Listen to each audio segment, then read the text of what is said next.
Hello friends, welcome to ed India by Rohit. मैं रोहित आप सभी दोस्तों का स्वागत करता हूं। तो आज हम पढ़ने वाले हैं मध्य पहाड़ काल, जिसे हम मेजोलिथिक एज के रूप में भी जानते हैं। ठीक है, तो मध्य पहाड़ काल को आज हम पढ़ने वाले हैं और इससे पहले हम पुरा पहाड़ काल के बारे में संपूर्ण जानकारी प्राप्त कर चुके हैं।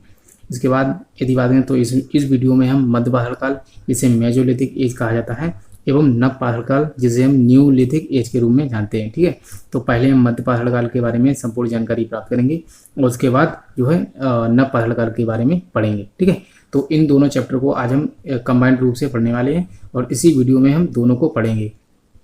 तो देखा जाए तो कोई भी काल हो, जैसे मध्य पहाड़ काल है, या हमने अभी पिछला वीडियो में देखा जाए तो पुरा पहाड़ काल पढ़ा था। उसमें क्या था कि उसको 3 भागों में बांटा गया था, निम्न पुरा पहाड़ काल और मध्य पुरा पहाड़ काल और जो है उच्च पुरा पहाड़ काल, 3 भागों में बांटा गया था, जिसको जॉन लॉर्टेन ने बांटा था।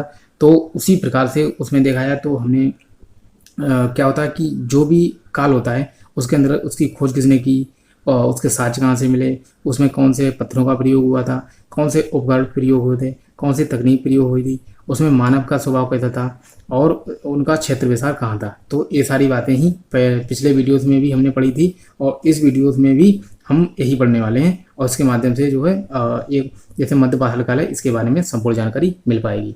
तो अब हम देर ना करते हुए अपनी वीडियो को प्रारंभ करते हैं। सबसे पहले यदि बात करें तो जब कोई भी काल है उसको प्रारंभ करते हैं तो उसको सबसे पहले जानते हैं कि उसकी खोज किसने की और इसके बारे में जानकारी कहाँ से मिलती है। तो सबसे पहली बात है कि खोज की बात करें तो मध्य पहाड़ काल की जो खोज है भारत में एवं विश्व में दोनों जगह पर ही पता करेंगे कि कहाँ हुई थी।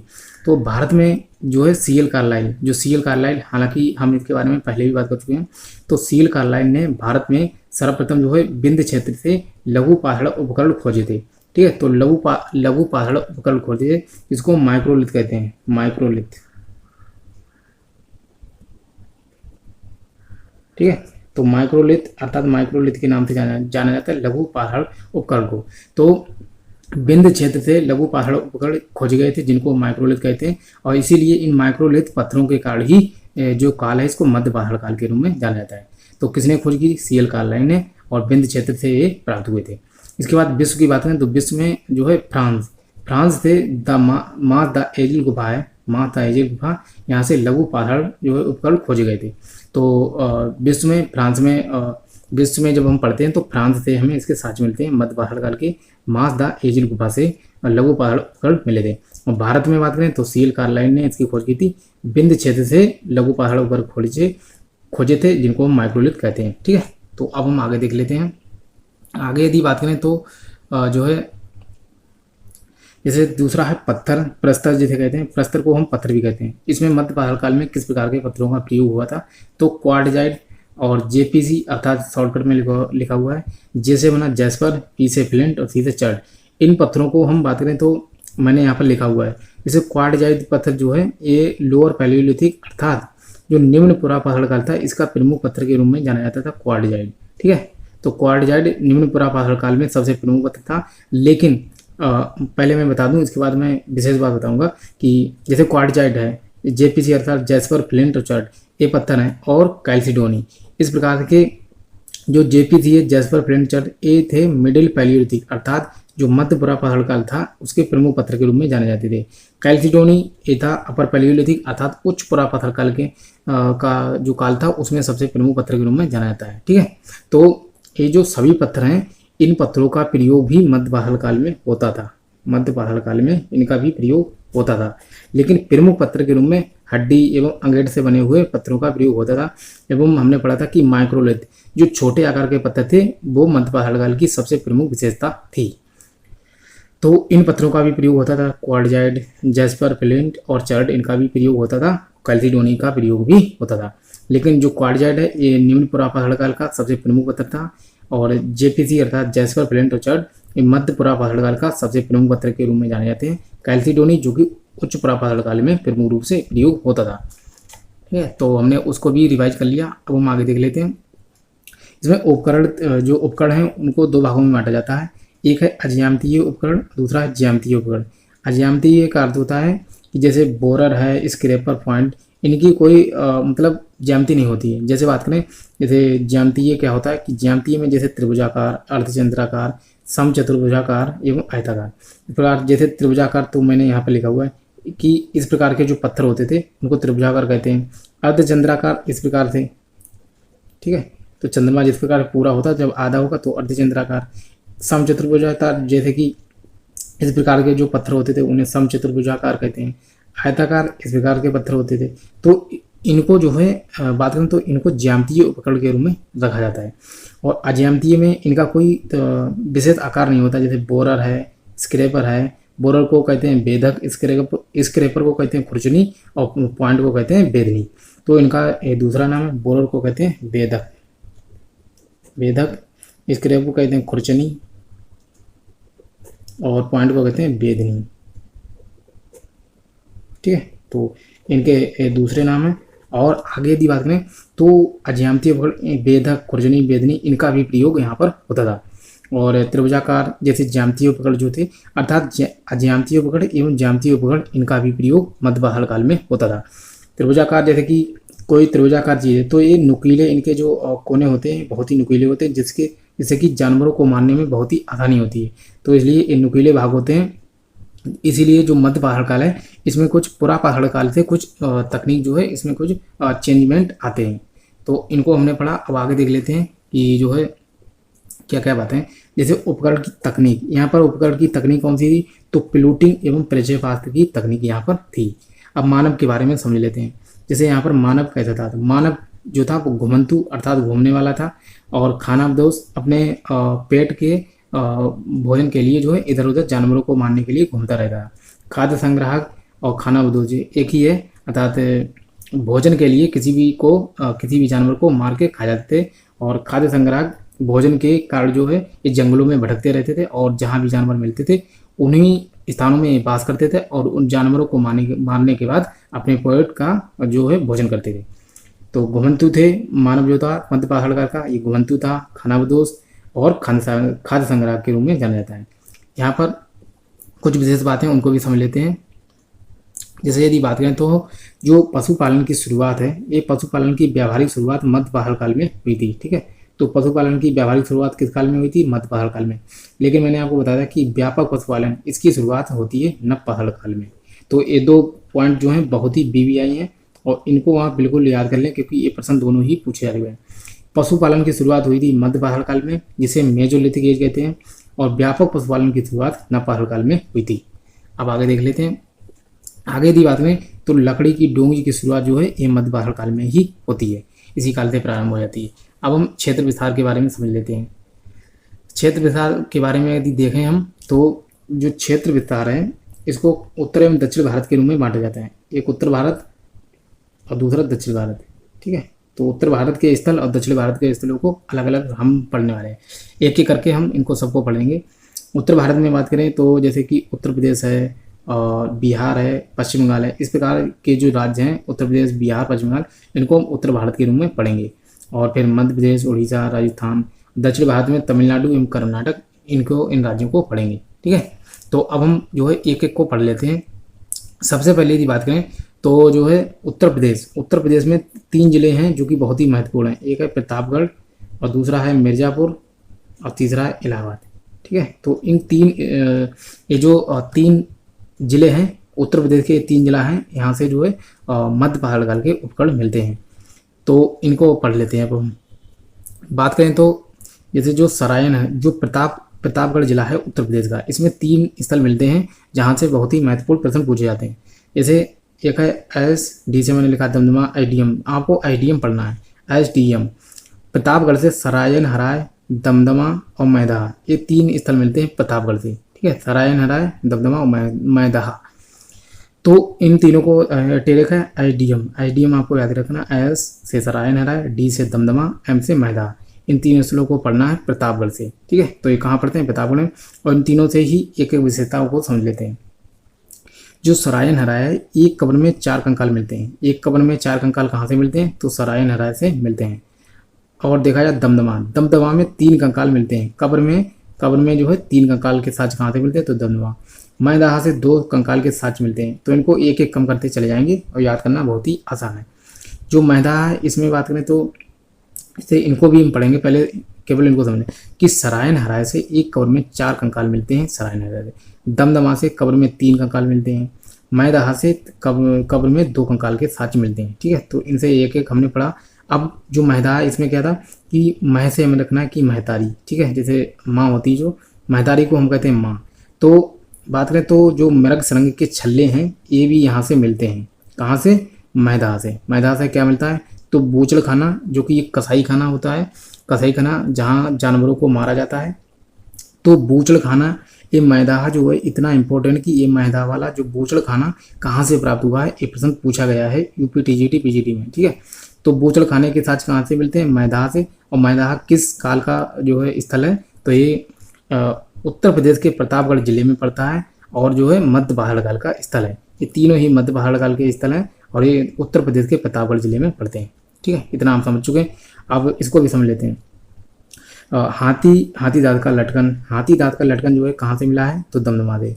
जैसे बात करते हैं कि दमदार, जो हाथी होता है बहुत ही दमदार होता है, तो दम से बना दमदमा और जो है दमदार से बना दमदमा, और जो है दमदार कौन होता है? तो हाथी। तो इसलिए हाथी से इसको समझ सकते हैं कि हाथी क्या होता है? दमदार। तो हाथी दांत का लटकन और जो है दमदार अर्थात दमदमा। ठीक है, तो दमदमा से हाथी दांत का लटकन मिलता है, कब्र में 3 कंकाल मिलते हैं। और जो है सर्वाधिक मानव समाधान, ये प्रश्न पूछा गया है कि सर्वाधिक मानव समाधान कहाँ से मिले हैं? तो जो है दमदमा से ही मिले हैं। अब एक बात याद रखिए कि हाथी दमदार होता है, जब वो किसी भी मनुष्य को कितने भी मनुष्य उनको यदि दबा देगा तो जो है वो सभी दब जाएंगे अर्थात मर जाएंगे। तो इसलिए सर्वाधिक मानव समाधान कहाँ से मिलते हैं?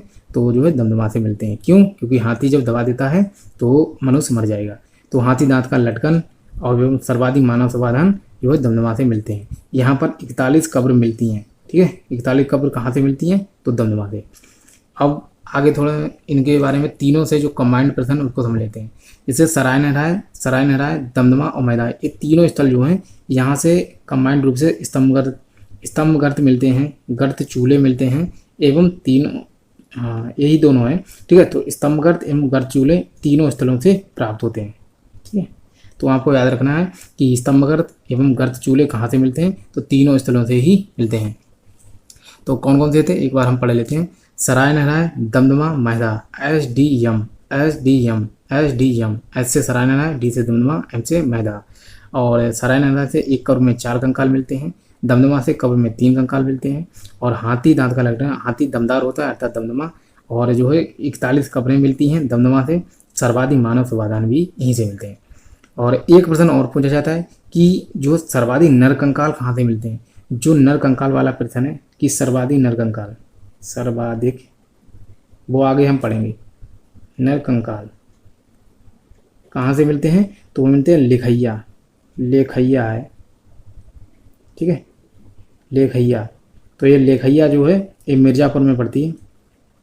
तो लेखैया से सर्वाधिक जो है बात करें सर्वाधिक नर कंकाल मिलते हैं। कहाँ से मिलते हैं? तो लेखैया से मिलते हैं। उसको आगे बढ़ेंगे। तो सर्वाधिक मानव समाधान कहाँ से मिलते हैं? तो दमदमा से 41 कब्रें मिलती हैं।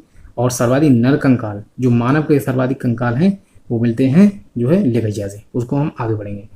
और मैदाहा से 2 कंकाल के साथ मिलते हैं। और बूचड़ खाना ये बहुत ही बीवीआई है। बूचड़ खाना के जो अर्थात जो कसाई खाना है इसके साथ मैदाहा से मिलते हैं। ठीक है, तो मैदाहा से मिलते हैं। और मृग सरंग के छल्ले अर्थात मैदाहा से बना मैतारी, और मैतारी क्या पहनती है? तो मृग सरंग के छल्ले पहनती हैं। और स्तंभ गर्त एवं गर्त चूल्हे के साथ जो है इन तीनों स्थानों से मिलते हैं। अब हम आगे देख लेते हैं। तो अब हम जो है हमने पहले पढ़ा था कि उत्तर प्रदेश का प्रतापगढ़ जिला। अब हम पढ़ेंगे मिर्ज़ापुर और इसके बाद पढ़ेंगे इलाहाबाद। क्योंकि उत्तर प्रदेश का जो उत्तर प्रदेश है, उत्तर प्रदेश से 3 स्थलों से हम पढ़ देंगे। पहला बात करें तो हमने पढ़ा था कि प्रतापगढ़, इसके बाद जो है मिर्ज़ापुर पढ़ रहे हैं, इसके बाद इलाहाबाद। इन 3 स्थलों को उत्तर प्रदेश से हम पढ़ने वाले हैं जो कि मध्य पहाड़काल के स्थल हैं। ठीक है, तो मैंने समझाने के लिए केवल आपको बता दिया। मिर्ज़ापुर से मोरहाना पहाड़, केवल इनको याद रखना है, मोरहाना पहाड़, बगही खोर और जो है लेखैया। इन 3 जो मिर्ज़ापुर है यहाँ से 3 स्थल मिलते हैं। मिर्ज़ापुर जो कि उत्तर प्रदेश का एक जिला है। तो इन 3 स्थलों से मोरहाना पहाड़, बगही खोर एवं लेखैया। मैंने आपको पिछले अभी बताया भी था कि सर्वाधिक नर कंकाल कहाँ से मिलते हैं? तो लेखैया से। लेखैया जो कि मिर्ज़ापुर में स्थित है, और मिर्ज़ापुर जो कि उत्तर प्रदेश का एक जिला है। और एक कौन से काल से संबंधित है? तो मध्य पहाड़ काल से संबंधित है लेखैया। ठीक है, सर्वाधिक नमक कंकाल यहीं से मिलते हैं। तो हम आगे देख लेते हैं, उत्तर प्रदेश को इलाहाबाद को देख लेते हैं। इलाहाबाद में केवल हमें चौपानी मांडू पढ़ना है, चौपानी मांडू, ठीक है। चौपानी मांडू बहुत ही प्रसिद्ध है। यहाँ से जंगली चावल के साँच मिलते हैं। जंगली चावल के साँच कहाँ से मिलते हैं? तो चौपानी मांडू से। 13 झोपड़ी के साँच भी मिलते हैं। और आगे यदि बात करें तो मानव खोपड़ी के साँच भी चौपानी मांडू से मिलते हैं। और चौपानी मांडू उत्तर प्रदेश के इलाहाबाद में स्थित है। और ये मध्य पाषाण काल से भी संबंधित है, क्योंकि मध्य पाषाण ही अभी हम पढ़ रहे हैं। तो इसको जो है 3 कालों के यहाँ से साँच मिलते हैं। सबसे पहले अपर पैलियोलिथिक अर्थात उच्च पुरापाषाण काल के साँच मिलते हैं जो चौपानी मांडू से। मेजोलिथिक अर्थात मध्य पाषाण काल के साँच मिलते हैं। नियोलिथिक अर्थात नवपाषाण काल के भी साँच मिलते हैं, ठीक है। तो चौपानी मांडू से 3 कालों के साँच मिलते हैं। उच्च पुरापाषाण काल, मध्य पाषाण काल एवं नवपाषाण काल के साँच जो हैं चौपानी मांडू से मिलते हैं, जो कि इलाहाबाद में स्थित है और मध्य पाषाण काल का ये स्थल है। यहाँ से 13 जंगली चावल के साँच भी मिलते हैं, 13 झोपड़ी के साँच भी मिलते हैं। अब हम आगे देख लेते हैं। आगे की बात है तो एक ट्रिक है, ट्रिक के माध्यम से हम समझेंगे जो मृद भांड है, मृद भांड को की ट्रिक है उसको समझेंगे। मृद भांड में चमक धीरे धीरे आई, मैंने एक ट्रिक बनाई है, तो ट्रिक को समझते हैं। ट्रिक में लिखा है चमक, केवल चमक को ही हमें पढ़ना है। तो क्योंकि जो मृद भांड में चमक धीरे धीरे आई अर्थात ये मृद भांड की ट्रिक है और चमक जो है इसकी प्रमुख ट्रिक है। तो चमक से बना, चा से बना चौपानी मांडू, ठीक है, चौपानी मांडू। माँ से बना मेहरगढ़, ठीक है, और का से बना कोल्डीवा। अब ये तीनों स्थल जो हैं चौपानी मांडू एवं मध्य पाषाण काल का भी स्थल है और उच्च पुरापाषाण काल एवं नवपाषाण काल ये तीनों कालों से संबंधित है। मेहरगढ़ की बात करें तो ये नवपाषाण काल से संबंधित है। कोल्डीवा जो कि बात करें तो कोल्डीवा नवपाषाण काल से संबंधित है एवं बात करें तो ताम्रपाषाण काल से भी संबंधित है कोल्डीवा। अब आगे समझ लेते हैं। इन तीनों में थोड़ी थोड़ी खासियत है। जो चौपानी मांडू है यहाँ पर मिलते हैं हाथ से बने हुए मृदभांड, हाथ से बने हुए मृदभांड मिलते हैं चौपानी मांडू से। माँ से हुआ मेहरगढ़ से चाक के बने हुए मृदभांड मिलते हैं। का से हुआ कोल्डीवा से मिलते हैं डोरी छाप मृदभांड। ये प्रश्न पूछा जाएगा कि चाक से बने मृदभांड किस स्थल से मिलते हैं? तो मेहरगढ़ से मिलते हैं। अब तीनों को फिर से समझ लेते हैं। चा से बना चौपानी मांडू से हाथ से बने हुए मृदभांड मिलते हैं। माँ से बना मेहरगढ़ से चाक से बने हुए मृदभांड मिलते हैं। का से बना कोल्डीवा जहाँ से डोरी छाप के मृदभांड मिलते हैं, ठीक है। इन तीनों प्रश्नों को आगे हम जो प्रैक्टिस सेशन है उसमें भी देखेंगे, तो इसको आप बिल्कुल याद कर लें। और इसकी ट्रिक है चमक। अब हम आगे देख लेते हैं बिहार। अब बिहार का जो स्थल है, बिहार अब एक एक करके राज्य के जो भी स्थल हैं उनको हम पढ़ते जाएंगे। बिहार का है पैंसरा। जो पैंसरा ये स्थल है इसे प्राचीनतम झोपड़ी के साथ मिलते हैं। ये प्रश्न पूछा जा चुका है, तो ये बहुत ही BBI है, मैं आपको दिखाऊंगा भी, ये प्रश्न आया हुआ है। तो बिहार का जो पैंसरा है यहाँ से प्राचीनतम झोपड़ी के साथ मिलते हैं। आपसे पूछा जाएगा कि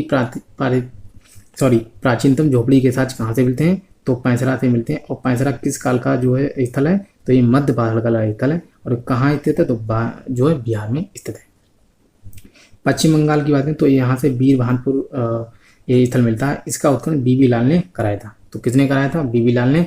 और वीरभानपुर ये पश्चिम बंगाल में स्थल है जो कि मध्य पाषाण काल से संबंधित है। इसके बाद उड़ीसा से हमें पढ़ना है सुंदरगढ़ एवं कुचाई। सुंदरगढ़ एवं कुचाई जो है ये उड़ीसा में स्थित है। कर्नाटक में संगनकल्लू मिलता है। संगनकल्लू कहाँ से मिलता है? तो कर्नाटक में। इसके बाद तमिलनाडु से हमें पढ़ना है टेरी समूह। केवल इनको एक बार देख लेना है। पश्चिम बंगाल से वीरभानपुर जिसका उत्खनन BB लाल ने कराया था। और जो बिहार में है पैंसरा, इसका जो है प्राचीनतम झोपड़ी के साथ यहीं से मिलते हैं। उड़ीसा में सुंदरगढ़ एवं कुचाई, कर्नाटक में संगनकल्लू और तमिलनाडु में टेरी समूह। अब हम आगे देख लेते हैं मध्य प्रदेश में आदमगढ़ जो कि बहुत ही प्रसिद्ध है। भीमबेटका ये भी बहुत प्रसिद्ध है। जो मध्य प्रदेश का आदमगढ़ है यहाँ से पशुपालन के साक्ष मिलते हैं, ठीक है। तो पशुपालन के साक्ष कहाँ से मिलते हैं? आदमगढ़। और मैंने लिखा है बागौर। ये बागौर जो है ये राजस्थान में स्थित है। तो बागौर एवं आदमगढ़ इन दोनों स्थलों से पशुपालन के साक्ष्य मिलते हैं। और एक है लोटेश्वर जो कि गुजरात में है, ठीक है। लोटेश्वर जो कि गुजरात में है और यहाँ से भी पशुपालन के साक्ष्य मिलते हैं। और आदमगढ़ जो कि मध्य प्रदेश में है, लोटेश्वर जो कि गुजरात में है, बागौर जो कि राजस्थान में है, ये तीनों ही मध्य पाषाण काल से संबंधित है, ठीक है। तो तीनों ही स्थल मध्य पाषाण काल से संबंधित है और तीनों स्थलों से पशुपालन के साक्ष्य मिलते हैं। भीमबेटका, आदमगढ़, भीमबेटका ये दोनों ही मध्य प्रदेश में है। भीमबेटका जो कि नर्मदा नदी घाटी में पड़ता है और भीमबेटका से चित्रकारी के साक्ष्य मिलते हैं। जो शैल चित्र आपसे ये प्रश्न पूछा जाएगा कि शैल चित्र के साक्ष्य कहाँ से मिले, तो भीमबेटका से। यहाँ पर पूछा जाएगा कि शैलाश्रय के साक्ष्य कहाँ से मिले, शैल चित्र के साक्ष्य कहाँ से मिले, तो भी भीमबेटका। शैलाश्रय के साक्ष्य कहाँ मिले, तो भी भीमबेटका। ठीक है। और चित्रकारी के साक्ष्य कहाँ से मिले, तो प्रश्न किसी भी प्रकार से पूछे जाए उत्तर हमारा भीमबेटका ही होगा। ठीक है। तो ये प्रश्न बहुत ही BBI है और ये दोनों प्रश्न तो पूछे ही गए हैं, मैं आपको आगे दिखाऊंगा अभी। आगे अब समझ लेते हैं जो बागौर है, बागौर जो कि मध्य पहाड़ काल का ही स्थल है, और जो बागौर है ये राजस्थान में स्थित है और मध्य पहाड़ काल का सबसे बड़ा स्थल के रूप में जाना जाता है। ठीक है। तो मध्य पहाड़ काल का सबसे बड़ा स्थल कौन सा है, तो बागौर। बागौर जो कि सबसे, और ये प्रश्न पूछा जा चुका है कि जो मध्य पहाड़ काल का सबसे बड़ा स्थल कौन सा है, तो बागौर। ये प्रश्न पूछा गया है। बनास की सहायक नदी जो कोठारी नदी है, इसी के किनारे स्थित है बागौर स्थल। तो बनास नदी की सहायक है कोठारी नदी, इसी के किनारे स्थित है। तो हम आगे देख लेते हैं। आगे यदि बात करें तो एक ट्रिक है, पशुपालन की ट्रिक है, इसको समझ लेते हैं। जो पशुपालन है इसकी ट्रिक बनी कि आदमी बाग में लौट गया। ठीक है, आपको याद कर लेना है। केवल आदमी, जैसे कोई भी आदमी होता है वो बाग अर्थात बगीचा जो होता है वहाँ लौट गया अर्थात लेट गया। तो केवल ट्रिक के माध्यम से समझ लेते हैं। आदमी बाग में लौट गया, आदमी बाग में लौट गया, आदमी बाग में लौट गया, आदमी बाग में लौट गया। ठीक है। तो आपको केवल रिपीट करना है, या तो ऑटोमेटिक ही हो जाएगा। आदमी बाग में लौट गया अर्थात आदमी से बना आदमगढ़। ठीक है। बाग से बना बागौर, लोट से बना लोटेश्वर, और किसी को पढ़ना ही नहीं। ठीक है। तो आदमी बाग में लौट गया, बाग से बना बागौर, लोट से बना लोटेश्वर, आदमी से बना आदमगढ़। अब इनको समझ लेते हैं। पशुपालन के सबसे प्रारंभिक साक्ष्य कहाँ से मिले, तो आदमगढ़ जो कि मध्य प्रदेश में है। जो आदमगढ़ है ये मध्य प्रदेश के होशंगाबाद जिला है। होशंगाबाद लिख देता हूँ, होशंगाबाद। ठीक है। होशंगाबाद जिला है, ये आदमगढ़ वहीं से मिलता है। तो आदमगढ़ मध्य प्रदेश के होशंगाबाद जिले से मिलता है। और जो बागौर है ये राजस्थान के भीलवाड़ा। ठीक है, राजस्थान के भीलवाड़ा से मिलता है बागौर। और लोटेश्वर जो कि गुजरात में मिलता है। तो लोटेश्वर जो कि गुजरात, ये तीनों स्थलों से जो है जो पशुपालन के सबसे प्राचीनतम साक्ष्य मिलते हैं। आदमगढ़ जो कि मध्य प्रदेश के होशंगाबाद जिले में है, और बाग से बना बागौर अर्थात बागौर जो कि राजस्थान के भीलवाड़ा में है, लोटेश्वर जो कि गुजरात में। इन तीनों स्थलों से पशुपालन के सबसे प्रारंभिक साक्ष्य मिलते हैं, प्रारंभिक एवं प्राचीनतम साक्ष्य मिलते हैं। तो आपसे ये आदमगढ़ और बागौर तो बहुत ही प्रसिद्ध है। लोटेश्वर आपको थोड़ा कम मिल सकता है, लेकिन तीनों को ही याद करना जरूरी है। अब हम आगे देख लें। एक थी ट्रिक हमारी, आदमी बाग में लौट गया, आदमी से बना आदमगढ़, बाग से बना बागौर, लोट से बना लोटेश्वर। अब हम कृषि के जो प्राचीनतम साक्ष्य हैं इनको भी पढ़ लेते हैं। ठीक है। जैसे मैं आपको दिखा दूँ कि जो ट्रिक है इसकी कृषि की, उसको समझ लेते हैं। ये जो ट्रिक है इसमें लिखा हुआ है कि मैं दिखा रहा हूँ कि देव का गढ़ ढीबा पर है, देव का गढ़ ढीबा पर है। आपको केवल इतना याद रखना है, देव का गढ़ ढीबा पर है, देव का गढ़ ढीबा पर है, देव का गढ़ ढीबा पर है। केवल 2-3 बार याद करना है, याद ही हो जाएगा। देव से बना लहुरा देव। ठीक है। देव से बना लहुरा देव, का गढ़ मतलब गढ़ से बना मेहरगढ़। ठीक है। ढीबा से बना कोल्डी हवा। ठीक है। अब इन्हीं तीनों स्थलों से अब तक ना जाने कितनी बार प्रश्न पूछे जा चुके हैं। और TGT, PGT, GIC, KBS या मतलब जितने भी उच्च शिक्षा के जो भी एग्जाम होते हैं उनमें ये पूछे जाते हैं। ठीक है। और जो रेलवे SSC मतलब इनमें भी ये प्रश्न पूछे जाते हैं। तो देव से बना लहुरा देव। अब जो लहुरा देव है और का गढ़ मतलब गढ़ से बना मेहरगढ़। ठीक है। इसके बाद ढीबा से बना कोल्डीबा। अब तीनों को ही समझ लेते हैं एक साथ। जो कृषि के सबसे प्राचीनतम साक्ष्य हैं, अगर अब तक जो नवीनतम खोज के अनुसार सबसे प्राचीनतम साक्ष्य मिले हैं लहुरा देव से। कितने मिले, तो 8000 BC से मिले हैं साक्ष्य लहुरा देव से। और किसके साक्ष्य में, तो जो है चावल के प्रमाण मिले हैं। चावल के सबसे प्राचीनतम साक्ष्य लहुरा देव से मिले हैं, और ये 8000 ईसा पूर्व के मिले हैं। और किसके मिले हैं, तो चावल के मिले हैं। और कहाँ जो लहुरा देव है स्थित कहाँ है, तो संत कबीर नगर जिला जो है उत्तर प्रदेश में ये स्थित है लहुरा देव। ठीक है। तो सबसे प्राचीनतम हो गया लहुरा देव। इसके बाद है गढ़ का अर्थ है मेहरगढ़। मेहरगढ़ से 7000 ईसा पूर्व के साक्ष्य मिले हैं। गेहूं एवं जौ के साक्ष्य मिलते हैं। मेहरगढ़ जो कि पाकिस्तान के बलूचिस्तान में स्थित है। और जो मेहरगढ़ है ये कृथर एवं सुलेमान पहाड़ी जो है, कृथर एवं सुलेमान पहाड़ी इनके बीच में स्थित है मेहरगढ़। ठीक है। तो मेहरगढ़ से 7000 ईसा पूर्व के साक्ष्य मिलते हैं। और जो बीसी होता है, बीसी में जो जितना अधिक होगा वो उतना ही प्राचीन होगा। ठीक है, एडी के विपरीत होता है बीसी, तो एडी के विपरीत होता है बीसी, और जो सबसे अधिक है वो सबसे प्राचीन है, और उसके बाद जो इससे कम है वो कम प्राचीन है। ठीक है, तो और मेहरगढ़ से 7000 ईसा पूर्व में गेहूँ एवं जौ के साथ मिलते हैं, जो कि बलूचिस्तान में स्थित है, बलूचिस्तान पाकिस्तान में स्थित है।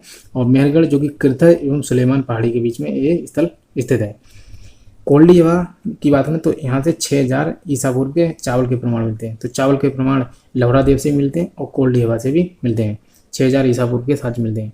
इसके बाद जो कोल्डी हवा है ये भी उत्तर प्रदेश में ही, उत्तर प्रदेश के इलाहाबाद में स्थित है। ठीक है, तो लौहरा देव जो कि सबसे पहले बात करें तो लौहरा देव इन तीनों स्थलों में सबसे प्राचीन अगर स्थल कोई पूछा है तो लौहरा देव है। ठीक है, लेकिन कई बार ऐसा होता है कि ऑप्शन में पूछा जाएगा कि कृषि के सबसे प्राचीनतम साक्ष्य कहाँ से मिले, तो आपको लौहरा देव ऑप्शन में दिया ही नहीं होगा, उसमें दिया होगा मेहरगढ़, तो आप मेहरगढ़ ही उत्तर लगाएंगे।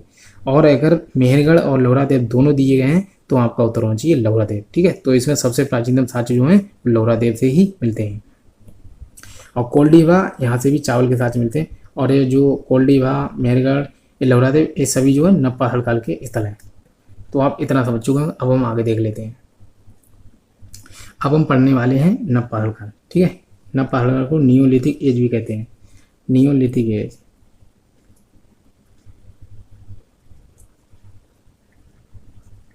ठीक है, तो नप्पा हड़काल को नियोलिथिक एज के रूप में भी जानते हैं, इसको अंग्रेजी में नियोलिथिक एज कहा जाता है और हिंदी में नव पहाड़काल। तो नव पहाड़काल के बारे में, नव का अर्थ होता है, जो नव शब्द है इसका अर्थ होता है नया। ठीक है, नव का अर्थ होता है नया। तो नव पहाड़काल जो है इसमें अपने जो भी पुराने काल हैं जैसे कि पुरा पहाड़काल, मध्य पहाड़काल, इनसे हर चीज नई, इसमें नए कार्य हुए हैं, इसलिए इस काल को नव पहाड़काल के नाम से जाना जाता है।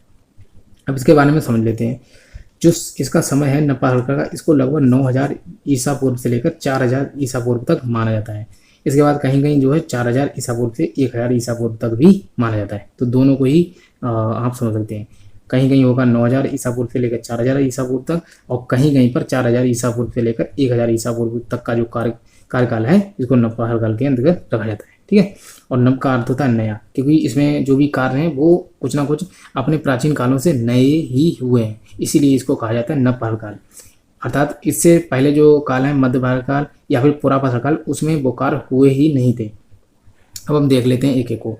नव पहाड़काल जो शब्द है, सबसे पहले जॉन लुबाक ने अपनी पुस्तक प्री हिस्टोरी टाइम, जो जॉन लुबाक है इनकी एक पुस्तक थी प्री हिस्टोरिक टाइम, इसी में सबसे पहले जॉन लुबाक ने नव पहाड़काल शब्द दिया था।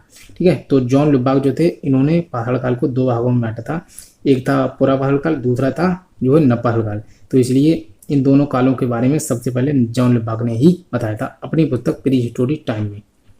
अब हम आगे देख लेते हैं। गॉर्डन चाइल्ड, जो गॉर्डन चाइल्ड है इन्हें नव पहाड़काल को क्रांति की संज्ञा दी है। तो क्रांति की संज्ञा किसने दी है नव पहाड़काल को, तो गॉर्डन चाइल्ड ने जो है नव पहाड़काल को क्रांति की संज्ञा दी है। और जो नव पहाड़काल एवं पुरा पहाड़काल के बीच में पहाड़काल को किसने बांटा, तो जॉन लुबाक ने अपनी पुस्तक प्री हिस्टोरिक टाइम में बांटा था। आगे देख लेते हैं। कृषि की शुरुआत एवं जीवन स्थायी हो गया, अर्थात जो कृषि की शुरुआत है ये सबसे पहले हुई थी नव पहाड़काल में, और जीवन स्थायी हो गया अर्थात जब कृषि की जब मनुष्य को कृषि की आवश्यकता हुई तो कृषि को संरक्षित करने के लिए मनुष्य को एक जगह पर स्थायी रहना पड़ा, तो जीवन स्थायी हो गया और कृषि की शुरुआत हो गई। तो ये प्रश्न तो जो है BBI है, पूछा जाता है कि कृषि की शुरुआत किस काल में हुई थी, तो नव पहाड़काल में हुई थी। जीवन, मनुष्य का जीवन जो है स्थायी हो गया, ये किस काल की विशेषता है, तो नव पहाड़काल की ही विशेषता है। व्यापक पशुपालन की शुरुआत जो है, अगर आपसे पूछा जाएगा कि पशुपालन की शुरुआत किस काल में हुई, तो पशुपालन की शुरुआत हुई थी मध्य पहाड़काल में, लेकिन जो व्यापक पशुपालन है इसकी शुरुआत नव पहाड़काल में हुई थी। ठीक है, नेक्स्ट है हमारा पालेदार उपकरण का प्रयोग। यहाँ पर देखा जाए तो पालेदार, नुकीले एवं चिकने नुकीले, पालेदार एवं देखा जाए तो यहाँ पर जो है जो पुरा पहाड़काल एवं मध्य पहाड़काल है उनमें ऐसे जो उपकरण हैं ऐसे पाए ही नहीं जाते। अब यहाँ पर क्या हुआ कि जो पालेदार उपकरण या नुकीले उपकरण या फिर चुकने उपकरण जो थे, यहाँ पर जब इनकी खोज हुई, इनके बारे में मनुष्य ने जाना, तो इनसे शिकार को मारने में बहुत ही आसानी होती थी। तो इनके कारण जो है मनुष्य को शिकार करने में बहुत ही आसानी होती थी। और इनका जो है प्रयोग नवपाषाण काल में ही हुआ था। पालीदार उपकरण या फिर नुकीले उपकरण या फिर चिकने उपकरण। अब हम आगे देख लेते हैं। जो देखा जाए तो लिंग आधारित श्रम विभाजन, जो लिंग आधारित श्रम विभाजन है इन नवपाषाण काल की ही देन है। अर्थात स्त्री जो थी वो घर के कार्यों में बिजी होने लगती है। अर्थात जो घर के कार्य होते थे वो स्त्री किया करती थी और जो पुरुष थे वो बाहर के कार्य किया करते थे। अर्थात जो कृषि से संबंधित जो भी बाहर के कार्य होते थे उनको मनुष्य किया करते थे, घर के जो कार्य होते थे उनको स्त्री किया करती थी। तो लिंग आधारित श्रम विभाजन जो है जो नवपाषाण काल की देन है। और मैंने आपको जो मानव का विकास वाला बताया था वीडियो, उसमें बताया था कि श्रम विभाजन, जो श्रम विभाजन है इसको किस मानव ने विभाजित किया था। अर्थात श्रम विभाजन किसने किया था, तो उसका नाम था जो है क्रोमैग्नॉन, सॉरी जो नियंडरथल मानव, नियंडरथल, ठीक है। जो नियंडरथल मानव था उसी ने सर्वप्रथम जो है श्रम विभाजन किया था, ठीक है। तो नियंडरथल मानव की ये विशेषता है श्रम विभाजन की, लेकिन जो लिंग आधारित श्रम विभाजन की विशेषता है ये नवपाषाण काल की देन है। तो आप इतना भी याद कर लें। अब हम आगे देख लेते हैं। चाक पर बने बर्तन, जो चाक पर बने हुए बर्तन हैं इसके साक्ष्य मिलते हैं नवपाषाण काल से। और चाक पर बने हुए बर्तन बात करें तो कहाँ से मिलते हैं, तो मेहरगढ़ से, मेहरगढ़, ठीक है। मेहरगढ़ से सर्वप्रथम चाक के बने हुए मृदभांड मिलते हैं। और आगे बात करें तो पहिए की खोज, पहिए की खोज भी इसी काल में हुई थी, नवपाषाण काल में। तो पहिए की खोज, कृषि की खोज, स्थायी निवास, ये सभी जो विशेषता हैं ये सभी नवपाषाण काल की विशेषता हैं। यहाँ से चाक के लिए जो चाक होती है, चाक के लिए पहिए की खोज हुई थी। एवं बात करें तो बैलगाड़ी, इनके लिए भी पहिए की खोज हो गई थी और जिससे जो है जीवन में थोड़ी मतलब थोड़े परिवर्तन हुए। अब हम आगे देख लेते हैं। यहाँ के जो उपकरण हैं ये पालीदार, कुल्हाड़ी, सुखानी, हथौड़ा, बाड़ा, इस प्रकार के जो उपकरणों का प्रयोग होने लगा था। ये सभी पाले युक्त होते थे, नुकीले होते, चमकीले होते थे। तो इस प्रकार से जो है इस प्रकार के उपकरणों का प्रयोग नवपाषाण काल में होने लगा था। अब आगे देख लेते हैं। मृदभांड, जो मृदभांड है इसकी बात करें तो मृदभांड की हमने ट्रिक पढ़ी थी कि चमक, चाह से चौपानी मांडो, वहाँ से मेहरगढ़ और कहाँ से कोल्डीवा। जो चौपानी मांडो है यहाँ से मिले थे हाथ से बने हुए मृदभांड, हाथ से बने हुए मृदभांड, मेहरगढ़ से चाक पर बने हुए मृदभांड, कोल्डीवा से डोरी छाप मृदभांड। और जो मेहरगढ़ है एवं कोल्डीवा ये दोनों जो है नवपाषाण काल के स्थल हैं, ठीक है। तो चौपानी मांड, सॉरी जो मेहरगढ़ एवं कोल्डीवा ये पूर्ण रूप से नवपाषाण काल के ही स्थल हैं। अब हम आगे देख लेते हैं। जैसे मैंने यहाँ पर बनाया है कि जो भारत है, अब जो नवपाषाण काल के स्थल कहाँ कहाँ मिले हैं उनको भी हम समझ लेंगे। जो मेहरगढ़ है बलूचिस्तान पाकिस्तान से मिलता है। इसके बाद अब हम देख लेते हैं आगे जो इसकी बात करें जो क्षेत्र विधा उत्तर पश्चिम। अब सबसे पहले हम पढ़ेंगे कि उत्तर पश्चिम क्षेत्र विधा जो नवपाषाण काल है,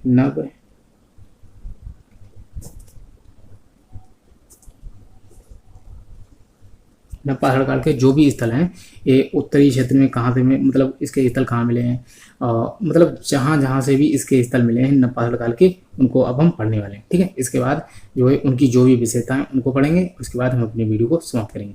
तो उत्तर पश्चिम क्षेत्र में देखा जाए तो मेहरगढ़, जो मेहरगढ़ है ये बहुत ही BBI है, ये मिला है बलूचिस्तान पाकिस्तान में, ठीक है। तो बलूचिस्तान पाकिस्तान में मिला है और इसके संबंध में जो भी विशेषता हैं उनको भी हम पढ़ने वाले हैं।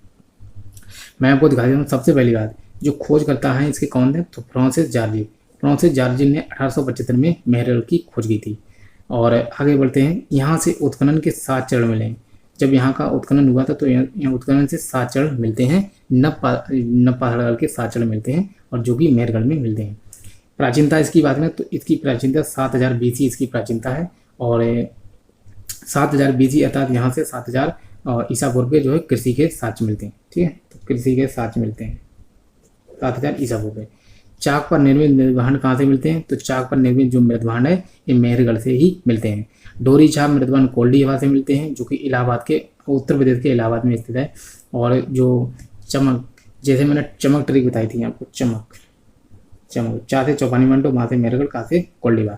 चाह से चौपानी मंडो जो कि उत्तर प्रदेश की बात करें तो उत्तर प्रदेश के जो उत्तर प्रदेश में स्थित है चौपानी मंडो। और जो चौपानी मंडो है उत्तर प्रदेश के सहारनपुर जिला है उसी में स्थित है चौपानी मंडो। और चौपानी मंडो से हाथ से बने हुए मृदभांड मिलते हैं। वहाँ से बना मेहरगढ़ से चाक पर निर्मित मृदभांड मिलते हैं, कहाँ से कोल्डीवा से जो है डोरी छाप मृदभांड मिलते हैं। तो ये आपको केवल चमक याद रखना है और तीनों प्रकार के मध्यभांडी आप पहचान हो जाएगी। कृषि का 7000 ईसा पूर्व का साक्ष्य मिलता है गेहूं, जौ, अंगूर। ये जो मेहरगढ़ है ये बहुत ही बीबीआई है और यहाँ से किसी न किसी प्रकार से एग्जाम में प्रश्न पूछ लिए जाते हैं।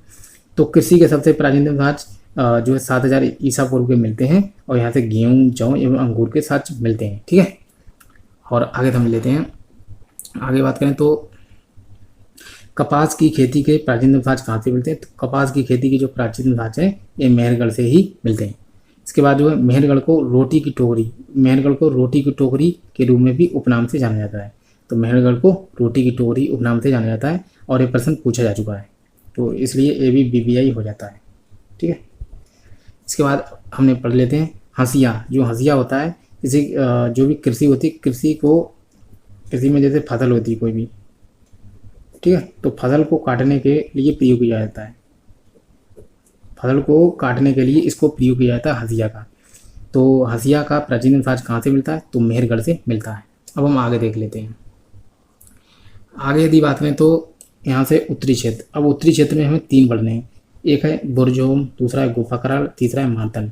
ये तीनों स्थल जो है जम्मू कश्मीर से मिलते हैं। कहाँ से मिलते हैं? तो जम्मू कश्मीर से ये मिलते हैं तीनों, बुरजोम, गुफा कराल एवं मार्तन। अब एक को हम समझ लेते हैं। इसमें सबसे पहले है बुरजोम। बुरजोम का यदि बात करें तो बुरजोम का अर्थ होता है भुर्ज वृक्ष का स्थान, इसका अर्थ होता है। बुरजोम का क्या है? तो बुरजोम का अर्थ क्या होता है? भुर्ज वृक्ष का स्थान।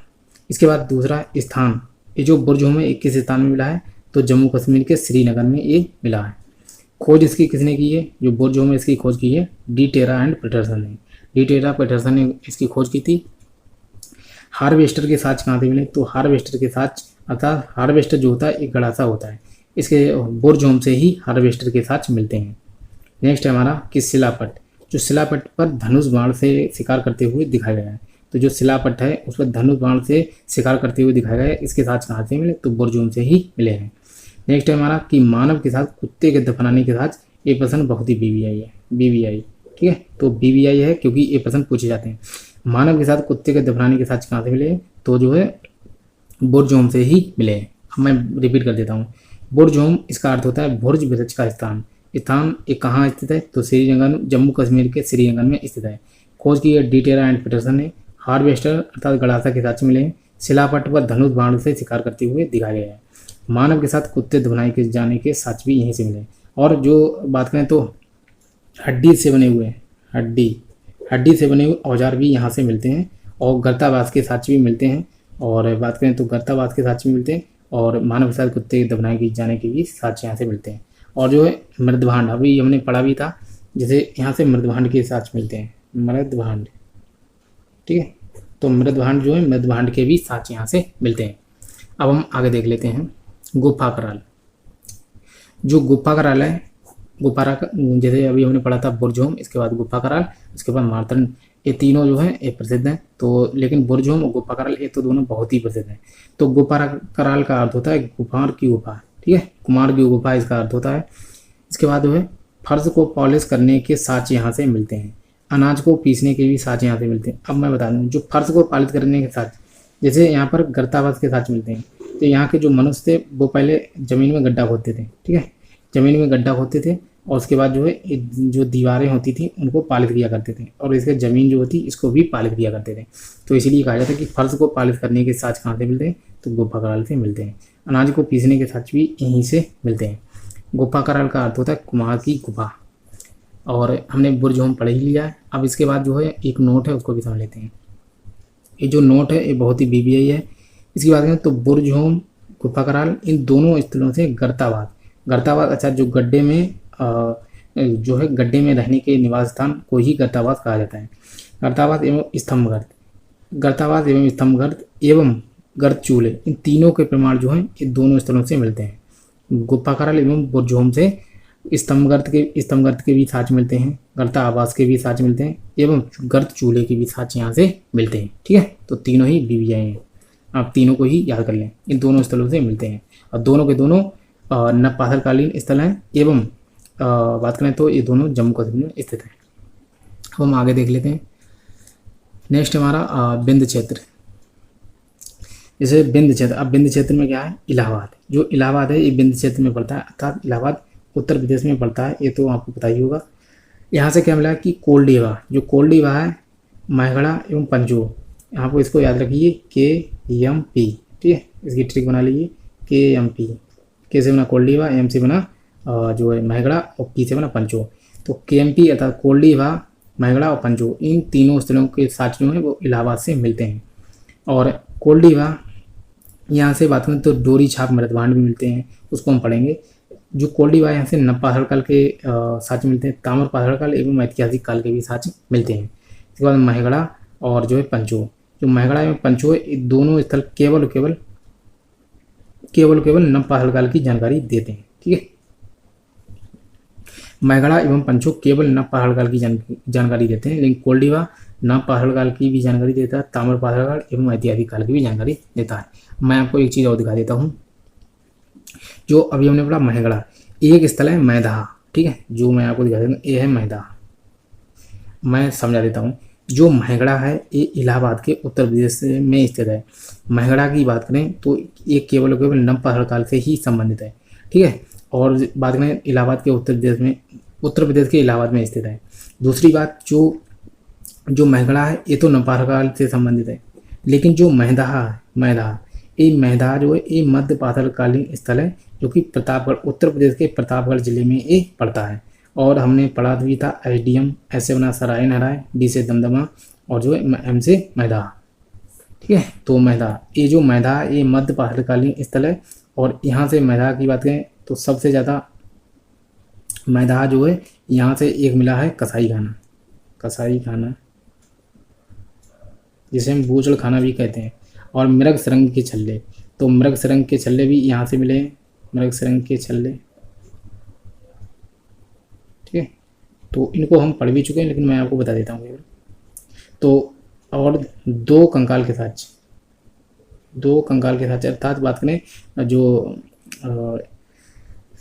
जो कब्र होती है, कब्र में दो कंकाल के साथ भी मिलते हैं यहाँ से मैदान से क्या मिलता है, तो कब्र में दो कंकाल के साथ कसाई खाना, अर्थात बूचड़ खाना जिसे कहते हैं, वो भी मिलता है। और मृग सरंग के छल्ले भी मिलते हैं। और स्तंभगर्त एवं गर्त चूल्हे के भी साथ मिलते हैं, अर्थात स्तंभगर्त एवं गर्त चूल्हे के साथ सराय नहराय, दमदमा, मैदान, तीनों से ही मिलते हैं। और ये किस काल के स्थल हैं, तो मध्य पाषाणकालीन स्थल है, ठीक है। और मध्य पाषाणकालीन स्थल ये उत्तर प्रदेश के प्रतापगढ़ जिले में ये सभी पड़ते हैं। तो मैंने केवल बताने के लिए आपको समझाया, ये है महगड़ा, ये है मैदाहा। महगड़ा जो है ये पड़ता है नवपाषाण काल में, और मैदाहा जो कि पड़ता है जो है मध्य पाषाण काल में। अब हम कोल्डीवा इसको पढ़ लेते हैं, इनसे अभी हमने पढ़ा, जैसे महगड़ा और पंचो, कोल्डीवा, इनके बारे में समझ लेते हैं। जो कोल्डीवा है इसकी बात करते हैं तो यहाँ से डोरी छाप मृदभांड मिलते हैं, और 6000 ईसा पूर्व पुराने चावल के साथ मिलते हैं। और बात करें तो 6000 ईसा पूर्व चावल के साथ मिलते हैं कोल्डीवा से, 7000 ईसा पूर्व के साथ मिलते हैं जो मेहरगढ़ से, और 8000 ईसा पूर्व के साथ कहाँ से मिलते हैं, तो 8000 के मिलते हैं लहुरादेव से, ठीक है। तो 8000 ईसा पूर्व के साथ लहुरादेव से मिलते हैं, और यहाँ से भी चावल के ही साथ मिलते हैं, ठीक है। तो चावल के साथ 8000 ईसा पूर्व बारे मिलते हैं लहुरादेव से, 7000 ईसा पूर्व गेहूं एवं जौ के साथ मिलते हैं जो कि मेहरगढ़ से मिलते हैं, और 6000 ईसा पूर्व के साथ मिलते हैं चावल के जो कि कोल्डीवा से मिलते हैं। अब महगड़ा क्या है, महगड़ा को समझ लें। महगड़ा से पशुशाला एक कैटल पिट मिलती है, कैटल पिट के साथ मिलते हैं महगड़ा से। और जो है महगड़ा, कोल्डीवा और जो है पंचो, ये तीनों ही नवपाषाण काल के स्थल हैं, और जो कि इलाहाबाद के उत्तर प्रदेश के इलाहाबाद में स्थित है। अब हम आगे देख लेते हैं जो आगे के स्थल हैं, जैसे मध्य गंगा घाटी की बात करें तो यहाँ से चिरांद मिलता है। चिरांद जो कि बिहार के सारण जिला में स्थित है, बिहार के सारण जिला। और जो चिरांद है ये बहुत ही बीवी है, जो चिरांद है बिहार के सारण जिला में पड़ता है। और यहाँ से क्या मिलता है, तो हड्डी के बने औजार, हड्डी के बने हुए औजार कहाँ से मिलते हैं, तो चिरांद से मिलते हैं, जो कि नवपाषाण काल का स्थल है। सेनुआर भी मिलता है, सेनुआर, ताराडी, चेचर, कुतुबपुर, ये सभी मध्य गंगा घाटी के स्थल हैं, और सभी के सभी नवपाषाणकालीन है, नवपाषाण काल के स्थल हैं। चिरांद जो कि बिहार के सारण जिला में स्थित है, हड्डी से बने हुए औजार यहाँ से मिलते हैं। सेनुआर, ताराडी, चेजर, कुतुबपुर ये सभी मध्य गंगा घाटी के स्थल है। अब मध्य पूर्वी क्षेत्र के पढ़ लेते हैं।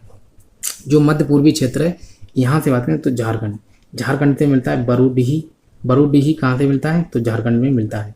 और इसकी बात करें तो जो झारखंड है, झारखंड से बरूडीही मिलता है। और उड़ीसा, उड़ीसा से मिलता है कुचाई। कुचाई जो कि बात करें तो उड़ीसा मयूरभंज जिले में स्थित है कुचाई, मयूरभंज जिले में स्थित है कुचाई। केवल इनको याद रखना है कि उड़ीसा से कुचाई मिला है क्योंकि मयूरभंज जिले में है, झारखंड से बरूडीही मिला है। अब आगे देख लेते हैं पूर्वोत्तर भारत। इसकी बात करें तो जो पूर्वोत्तर भारत है इसमें असम, असम में क्या मिलता है सरुतरु एवं दाओजली हिरणी। असम में जो कि पूर्वोत्तर भारत का राज्य है तो असम से सरुतरु मिलता है और दाओजली हैंडिंग भी। एक केवल स्थल आपको केवल नाम याद रखना है बस। दक्षिण भारत की बात है तो दक्षिण भारत में राख के टीले की संस्कृति मिलती है। राख के टीले की संस्कृति दक्षिण भारत में मिलती है और इन पहल काल से सभी संबंधित है। ठीक है, अब इनको हम एक बार अच्छे से देख लेते हैं।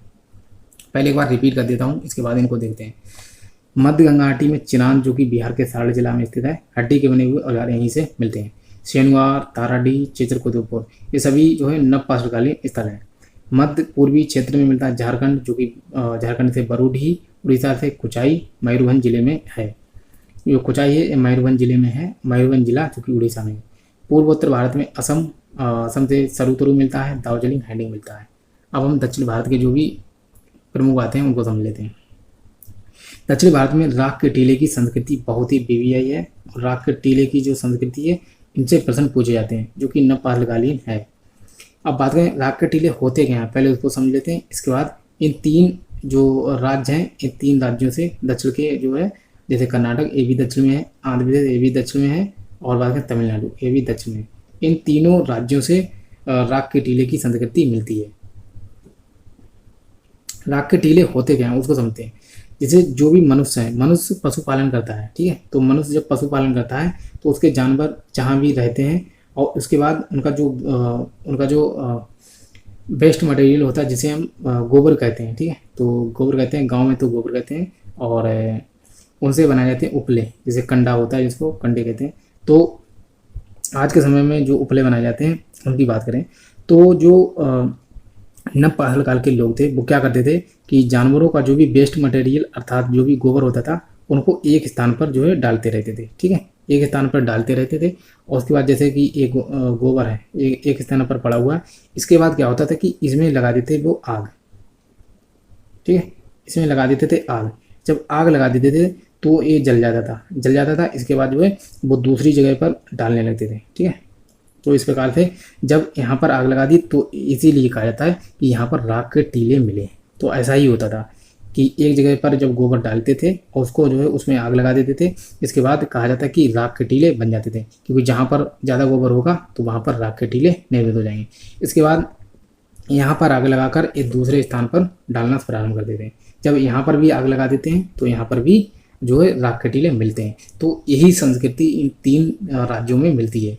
जैसे बात करें कर्नाटक जो है इसमें बात करें तो संगनकल्लू, कोपगल, कोडेकल, पिकलीहल, मास्की इन सभी जगहों से जो है राख के टीले मिले हैं। जैसे संगनकल्लू यहाँ से भी मिले हैं, कोपगल यहाँ से भी मिले हैं, कोडेकल यहाँ से भी मिले हैं और पिकलीहल यहाँ से मिले और मास्की इन पांचों स्थलों से जो है संगनकल्लू, कोपगल, कोडेकल, पिकलीहल, मास्की इन सभी स्थलों से जो है राख के टीले मिले हैं, राख के टीले, ठीक है। लेकिन ब्रह्मगिरी जो कि कर्नाटक में ही स्थित है, ब्रह्मगिरी की बात करें तो ब्रह्मगिरी से नवपाषाण काल के साक्ष्य तो मिलते हैं, नवपाषाण काल के जो है साक्ष्य तो मिलते हैं, लेकिन यहाँ से जो है राख के टीले नहीं मिलते हैं। इसी प्रकार से जो नागार्जुन जैसे आंध्र प्रदेश है, अब आंध्र प्रदेश को समझ लेते हैं। आंध्र प्रदेश में उतनूर एवं पल्वाई इन दोनों स्थलों से जो है राख के टीले मिलते हैं। लेकिन नागार्जुना कोंडा जो कि आंध्र प्रदेश में है, यहाँ से जो है नवपाषाण काल संस्कृति के साक्ष्य तो मिलते हैं, लेकिन यहाँ से भी जो है राख के टीले नहीं मिलते हैं। उसी प्रकार से तमिलनाडु में एक स्थल है पयमपल्ली जो कि बात करें तो यहाँ से भी नवपाषाण काल के साक्ष्य मिलते हैं, लेकिन राख के टीले नहीं मिलते, ठीक है। तो मैं फिर से रिपीट कर देता हूँ। राख के टीले जो कि दक्षिण भारत की संस्कृति है और ये नवपाषाण काल से संबंधित है। कर्नाटक में संगनकल्लू, कुपगल, कोडेकल, पिकलियल, मास्की, ये सभी जो स्थल हैं यहाँ से राख के टीले मिलते हैं, लेकिन ब्रह्मगिरी से साक्ष्य नहीं मिलते हैं। उतनूर एवं पल्लवाय जो कि आंध्र प्रदेश में है, इन दोनों स्थलों से राख के टीले मिलते हैं। नागार्जुनाकोंडा से नहीं मिलते हैं। तमिलनाडु में है पयमपल्ली, यहाँ से भी राख के टीले नहीं मिलते। मैं आपको बता दूं, जो उतनूर है ये बहुत ही BBI है, और ये प्रश्न किसी एग्जाम में पूछा गया था, शायद TGT PGT या फिर जो UP PCS का एग्जाम हुआ था उसमें पूछा गया था।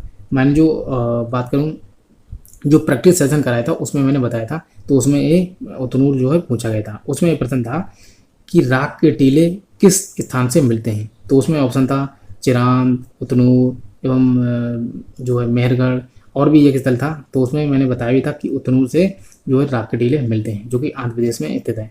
तो आंध्र प्रदेश में केवल 2 ही याद रखने हैं, उतनूर और पल्लवाय, यहीं से मिलते हैं राख के टीले। तो आशा करता हूँ कि ये वीडियो आपको पसंद आया होगा। और जो है हमने मध्य पहाड़ काल एवं नव पहाड़ काल,